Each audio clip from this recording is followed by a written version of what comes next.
आप किसी को देखते हैं जो सिर्फ कुछ शब्दों में पूरे कमरे पर पकड़ बना लेता है। जब वह बोलता है तो लोग झुककर सुनते हैं, ध्यान से सुनते हैं और बातचीत खत्म होने के बाद भी उसकी बातों को याद रखते हैं।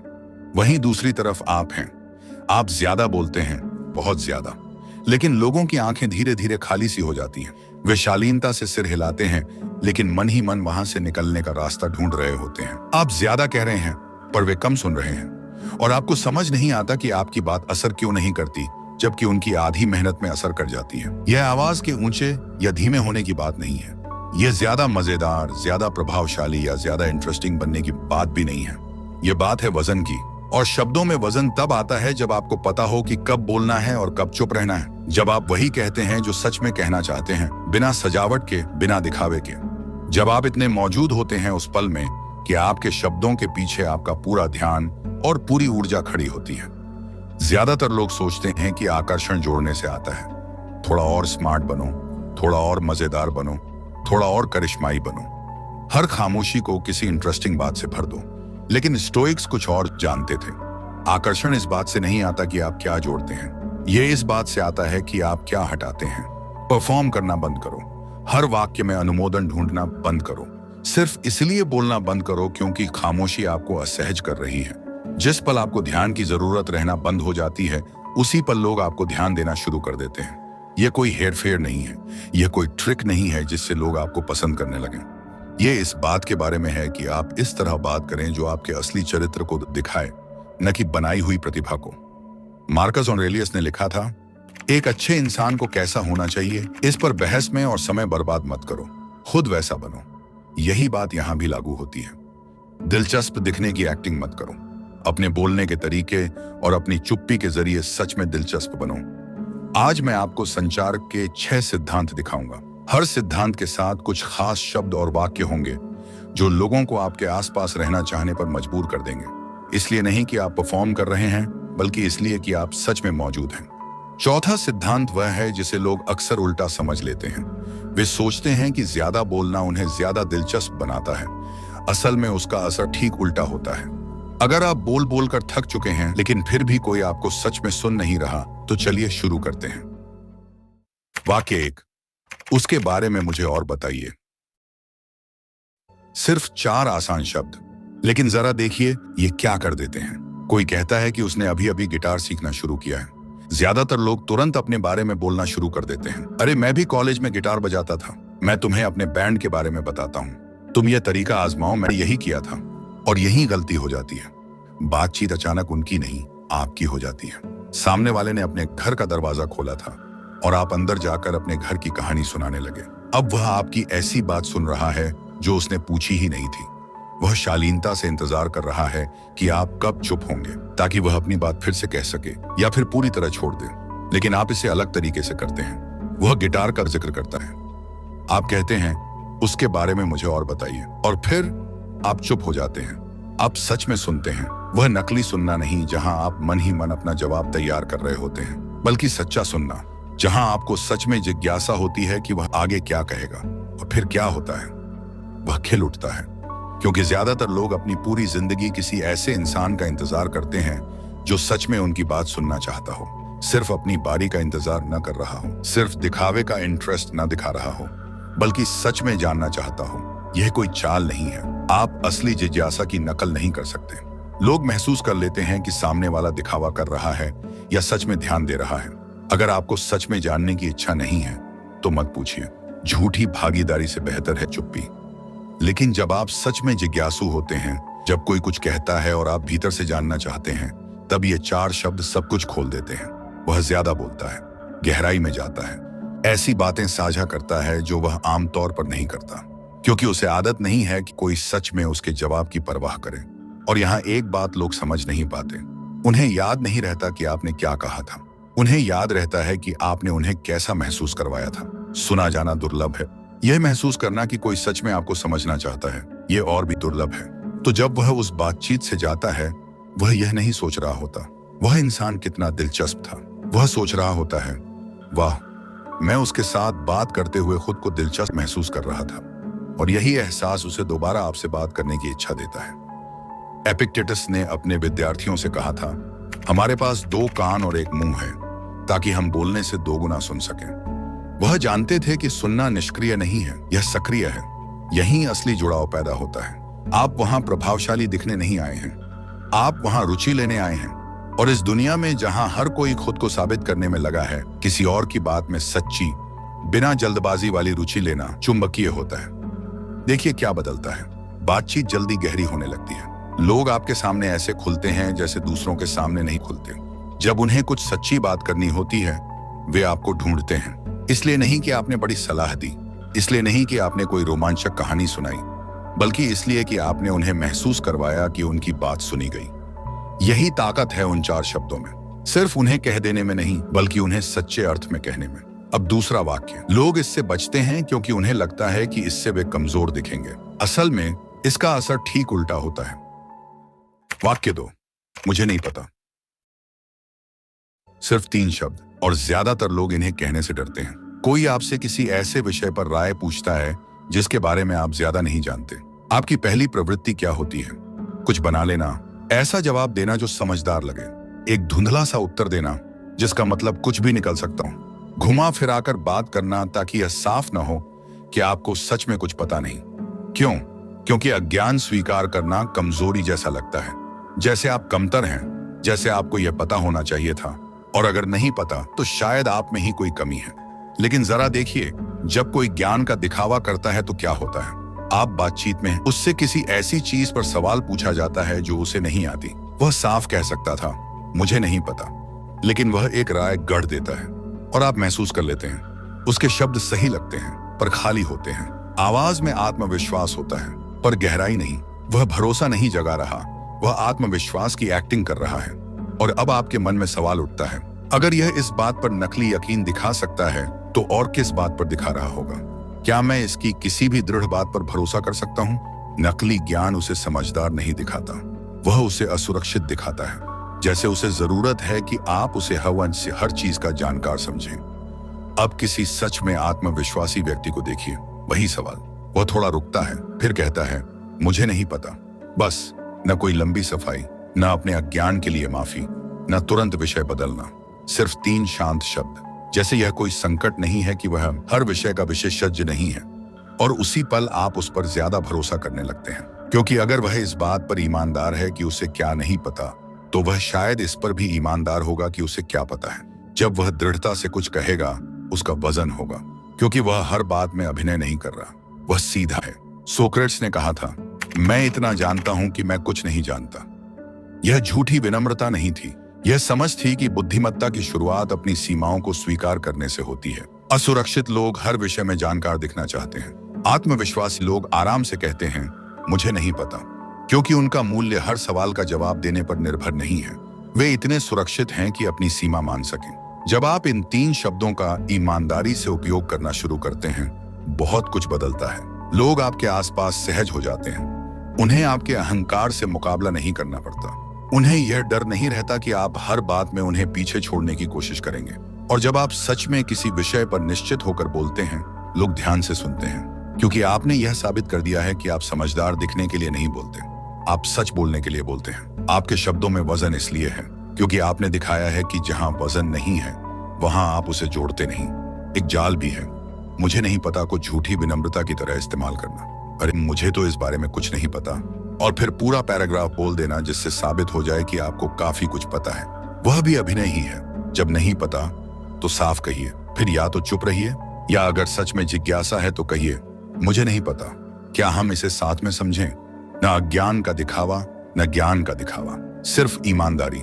आप क्या जानते हैं और क्या नहीं, इस पर सच्चाई। यह सच्चाई किसी भी बनाई हुई विशेषज्ञता से ज्यादा आकर्षक होती है। अगर आपने इस हफ्ते कहीं मुझे नहीं पता कहा, जहां आप चाहें तो दिखावा कर सकते थे, अगर आपने प्रभावशाली दिखने के बजाय ईमानदार होना चुना, तो नीचे लिखिए, मैंने सत्य चुना।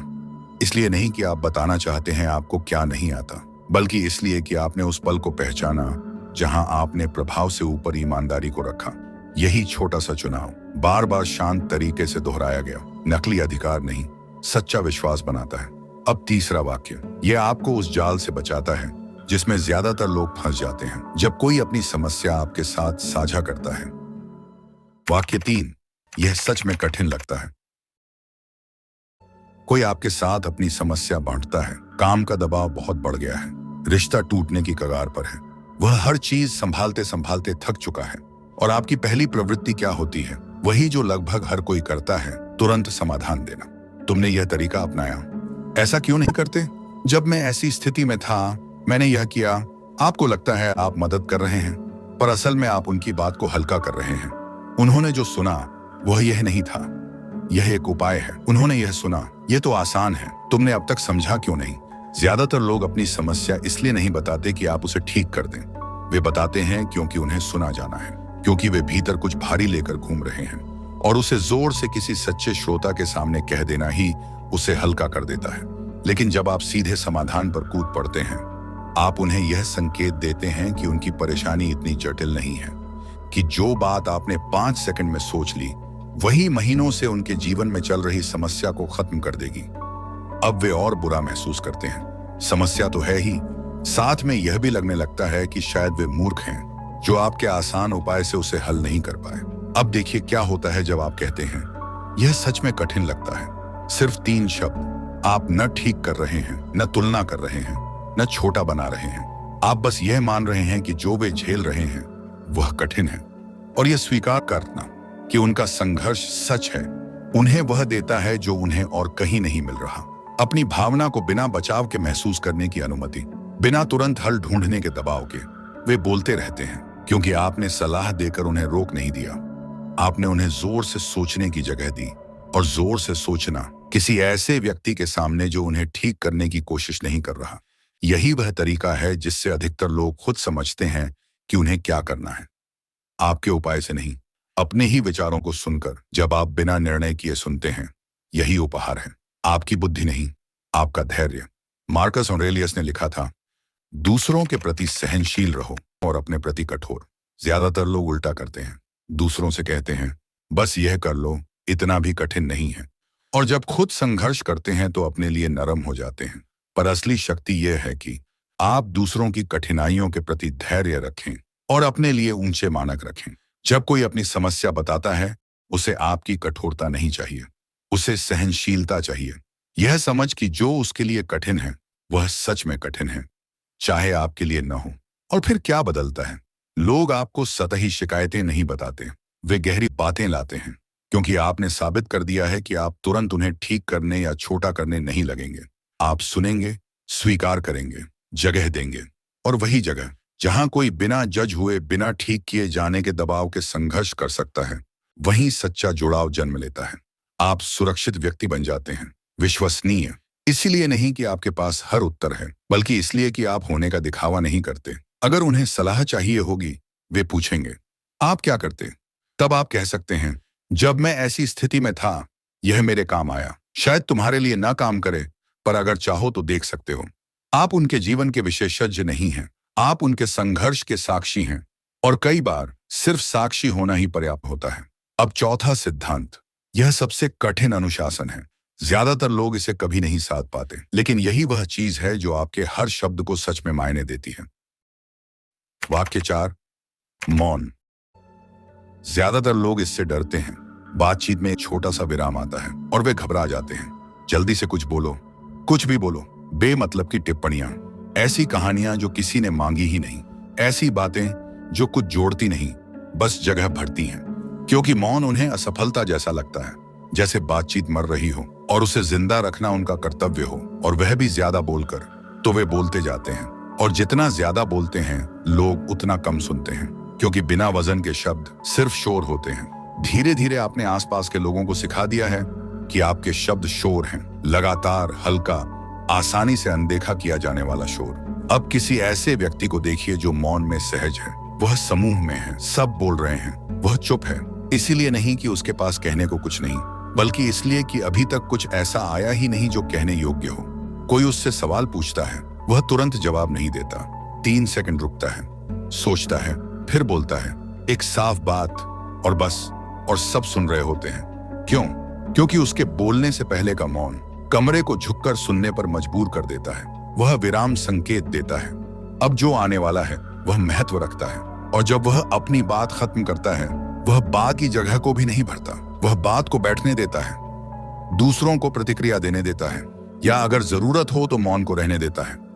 यही मौन क्या करता है? यह वजन पैदा करता है।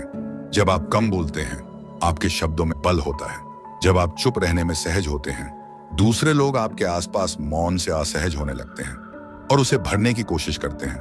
और जब वे उसे भरते हैं, वे खुद को प्रकट कर देते हैं। असहज मौन को भरने के लिए वे जो कहते हैं, वह आपको उनके बारे में ज्यादा सिखाता है, बजाय 1 घंटे की सामान्य बातचीत के।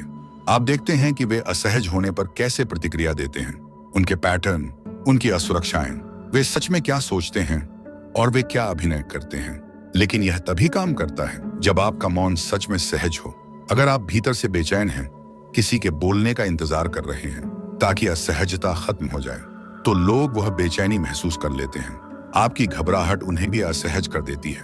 लेकिन अगर आप सच में शांत हैं, अगर आपको हर क्षण शब्दों की जरूरत नहीं है ताकि आप ठीक महसूस करें, तो वह शांति फैलती है। लोग सहज होते हैं और सहज लोग ईमानदार होते हैं। अभिनय करने वाले लोग सावधान होते हैं। आपको ईमानदारी चाहिए। सेनेका ने लिखा था, मौन जीवन के अनेक कष्टों से सीखा गया एक पाठ है। वे जानते थे कि जो लोग लगातार बोलते रहते हैं, वे अक्सर किसी चीज से भाग रहे होते हैं, अपने ही विचारों से, अपने अनुभवों के बोझ से, अपने साथ अकेले बैठने की असुविधा से। लेकिन जिन्होंने सच्चा कष्ट झेला है, वे जानते हैं कि मौन खाली नहीं होता, वह भरा होता है उपस्थिति से, ध्यान से, सिर्फ होने की क्षमता से। हर 30 सेकंड में खुद को दिलचस्प साबित करने की जरूरत के बिना। जब आप इसे साध लेते हैं, जब आप सच में तभी बोलते हैं जब कुछ कहने योग्य हो, तो देखिए क्या होता है। समूह में लोग आपकी तरफ देखने लगते हैं जब उन्हें सच्ची राय चाहिए होती है, क्योंकि आप सुरक्षित और स्पष्ट बातों पर शब्द बर्बाद नहीं करते। जब आप बोलते हैं तो सच में कुछ जोड़ते हैं। एक से एक बातचीत गहरी होने लगती है, क्योंकि आप हर विराम को हल्की फुल्की बातों से नहीं भरते।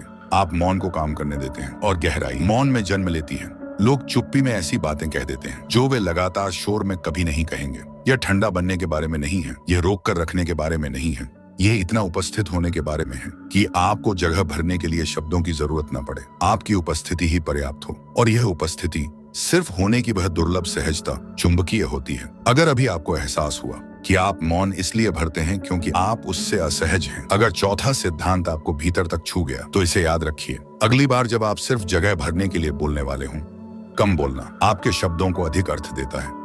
अब 5वां वाक्य, यह उस चीज को पहचानता है जिसके लिए लोग भीतर से तरसते हैं लेकिन बहुत कम पाते हैं। वाक्य 5, मैं आपकी कद्र करता हूं। सिर्फ धन्यवाद नहीं, सिर्फ जो आपने किया उसकी मैं सराहना करता हूं नहीं। ये सब लेन देन जैसे शब्द हैं। इनमें काम की पहचान होती है, किए गए काम की, दी गई सेवा की। किसी ने आपका सामान उठाने में मदद की, आपने कहा धन्यवाद। किसी ने आपकी ड्यूटी बदल ली, आपने कहा मैं इसकी सराहना करता हूं। यह सब ठीक है, लेकिन यह उस काम के लिए है जो उन्होंने किया। मैं आपकी कद्र करता हूं। ये शब्द कुछ अलग करते हैं। ये काम को नहीं, व्यक्ति को पहचानते हैं। जरा फर्क देखिए। आपका मित्र मुश्किल समय में आपके साथ खड़ा रहता है, फिर से जैसे वह हमेशा रहता है। आप कह सकते हैं साथ देने के लिए धन्यवाद, ठीक है, शिष्ट है, लेकिन यह साथ देने की बात है। अब कहिए मैं आपकी कद्र करता हूं। अब आप सिर्फ इस बार आने के लिए धन्यवाद नहीं दे रहे, आप यह पहचान रहे हैं कि वह ऐसे इंसान हैं जो हर बार साथ खड़े होते हैं। यह चरित्र है और आप कह रहे हैं मैं इसे देखता हूं। आप उनके काम को नहीं, उनके स्वभाव को देख रहे हैं। लोग इस पहचान के लिए भीतर से तरसते हैं। दुनिया उन्हें काम की तरह देखती है। कार्यालय में वे उतने ही हैं जितना वे परिणाम देते हैं। घर में वे उतने ही हैं जितना वे उपलब्ध कराते हैं। उन्हें हर जगह उनके काम से तौला जाता है। वे चाहते हैं कि कोई उनके करने से आगे बढ़कर उनके होने को देखे। कोई कहे मैं देखता हूं कि आप कौन हैं, सिर्फ यह नहीं कि आपने क्या किया, और आपका होना मेरे लिए मायने रखता है। लेकिन यह वाक्य हर जगह नहीं बोला जाता। नमक पास करने के लिए मैं आपकी कद्र करता हूं नहीं, तब इसका वजन खत्म हो जाता है। इसे सच्चे क्षणों के लिए बचा कर रखिए, जब कोई निरंतरता दिखाए, जब आप उसके स्वभाव को पहचाने, सिर्फ उसके काम को नहीं। आपका सहकर्मी समय सीमा पूरी करने के लिए देर तक रुका, सिर्फ यह मत कहिए देर तक रुकने के लिए धन्यवाद। कहीं मैं आपकी कद्र करता हूं। जब भी जरूरत होती है आप खड़े रहते हैं। अब आप देर रात को नहीं पहचान रहे, आप उसकी विश्वसनीयता को पहचान रहे हैं, उस आदत को, उस इंसान को। मार्कस ऑरेलियस हर सुबह अपने आसपास के लोगों के बारे में सोचते थे। उन्होंने लिखा था, जब सुबह उठो तो सोचो कि जीवित होना कितना मूल्यवान है। सांस लेना, सोचना, आनंद लेना, प्रेम करना। वे जानते थे किसी के अस्तित्व को पहचानना, उसके चरित्र को, उसके मूल्य को सिर्फ उपयोगिता से परे, यह दुर्लभ है। और जो दुर्लभ होता है वही मूल्यवान होता है। जब आप वह व्यक्ति बनते हैं जो लोगों को उनके काम से नहीं, उनके स्वभाव से देखता है, आप भी दुर्लभ बन जाते हैं। और लोग दुर्लभ चीजों के पास रहना चाहते हैं। जब आप सच में पूरे मन से कहते हैं, मैं आपकी कद्र करता हूँ, तो बहुत कुछ बदलता है। लोग वफादार हो जाते हैं, इसलिए नहीं कि आप उनके लिए उपयोगी हैं, बल्कि इसलिए कि आप उन्हें देखा हुआ महसूस करवाते हैं। इस दुनिया में जहां हर किसी को उसके काम से आंका जाता है, आप वह व्यक्ति बन जाते हैं जो उन्हें एक पूर्ण इंसान की तरह देखता है, कमियों के साथ, निरंतरता के साथ, सिर्फ होने के कारण मान्यता के योग्य। यह आकर्षण है, चालाकी वाला नहीं, मानवीय आकर्षण। हम सब देखे जाना चाहते हैं। अधिकतर हम कभी सच में देखे नहीं जाते, और जब कोई हमें सच में देख लेता है, हम उसे भूलते नहीं। इसे कम कहिए, पर पूरे मन से कहिए, और देखिए क्या होता है जब लोगों को समझ आता है कि आप उनके श्रम का नहीं, उनके चरित्र का सम्मान कर रहे हैं। यह पहचान ऐसे संबंध बनाती है जो कोई लेन देन कभी नहीं बना सकता। अब अंतिम वाक्य। अधिकतर लोग इसमें कमजोर होते हैं, लेकिन इसके बिना आप जो भी कहेंगे उसका सम्मान नहीं होगा। वाक्य 4, नहीं। एक शब्द, सबसे कठिन शब्द। कोई आपसे आपका समय मांगता है, आपकी ऊर्जा, किसी ऐसे कार्यक्रम में आपकी उपस्थिति जहां आप जाना ही नहीं चाहते। आपकी पहली प्रवृत्ति क्या होती है? हाँ कह देना, या देखते हैं कह देना, या कोई ऐसा बहाना बना देना जो इतना ठीक लगे कि सामने वाला बहस न कर सके। पर साधारण सच क्या है? नहीं। लेकिन नहीं कठोर लगता है, जैसे आप ठुकरा रहे हैं, जैसे आप मुश्किल इंसान हैं, जैसे आप सहयोगी नहीं हैं। इसीलिए आप उन चीजों के लिए हाँ कहते हैं जिन्हें आप करना नहीं चाहते। उन लोगों से मिलने के लिए हाँ कहते हैं जिनसे मिलना नहीं चाहते। उन समयों पर हाँ कहते हैं जो आपके लिए ठीक नहीं है।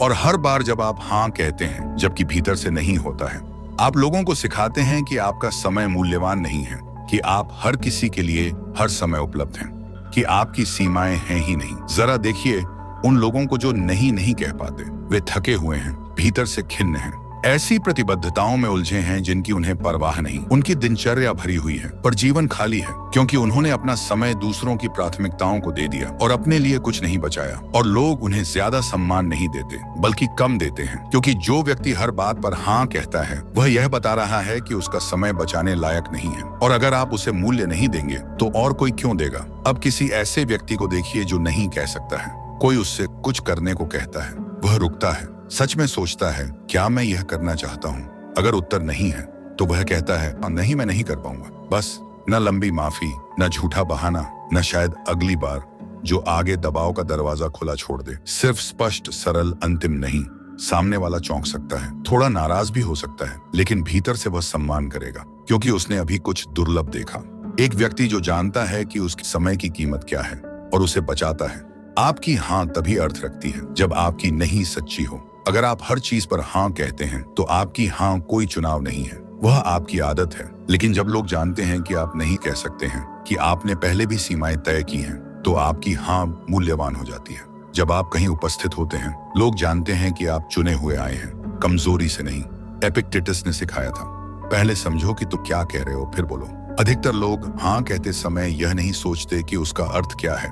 उसका अर्थ है आपका समय, आपकी ऊर्जा, आपकी उपस्थिति। ये सब सीमित साधन है। हर हाँ जो महत्वहीन चीज के लिए है, किसी महत्वपूर्ण चीज के लिए एक छुपा हुआ नहीं है। आपने वह नहीं जोर से नहीं कहा, पर आपने उसे खुद से कहा, अपने लक्ष्यों से, उन प्राथमिकताओं से जिनका आप दावा करते हैं पर जिनके लिए कभी समय नहीं मिलता, क्योंकि आप सबको हाँ कहते रहते हैं। जब आप ईमानदारी से नहीं कहना शुरू करते हैं तो बहुत कुछ बदलता है। लोग मानकर नहीं चलते कि आप हमेशा उपलब्ध हैं, वे सोच समझकर आपसे कुछ मांगते हैं। और जब आप हाँ कहते हैं, वे उसकी कद्र करते हैं, क्योंकि उन्हें पता है यह सच्चा चुनाव है, कमजोर समर्पण नहीं। आप अपना समय वापस लेते हैं, अपनी ऊर्जा, अपना ध्यान सैकड़ों अनचाही जिम्मेदारियों में बिखरने के बजाय आप उस पर केंद्रित रहते हैं जो सच में मायने रखता है। नहीं कहिए, बिना माफी, बिना बहाने, बिना उसे नरम किए। आपका समय आपका है, उसे बचाइए।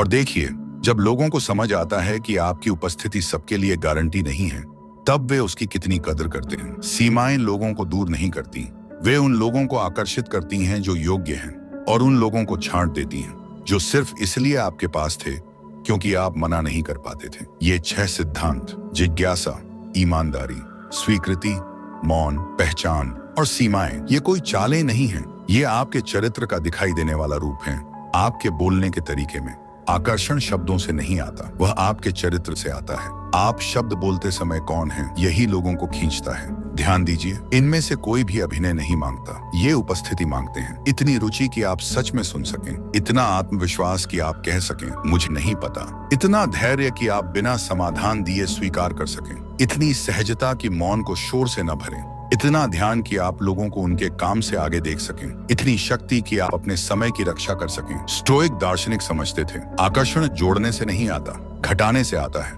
प्रभावशाली बनने की कोशिश छोड़िए, हर मौन को भरना छोड़िए, जब मन में नहीं हो तो हाँ कहना छोड़िए। जिस क्षण आप अभिनय बंद करते हैं, उसी क्षण लोग ध्यान देना शुरू करते हैं। आप क्या कह रहे हैं उससे नहीं, आप कौन हैं जब आप कह रहे हैं उससे।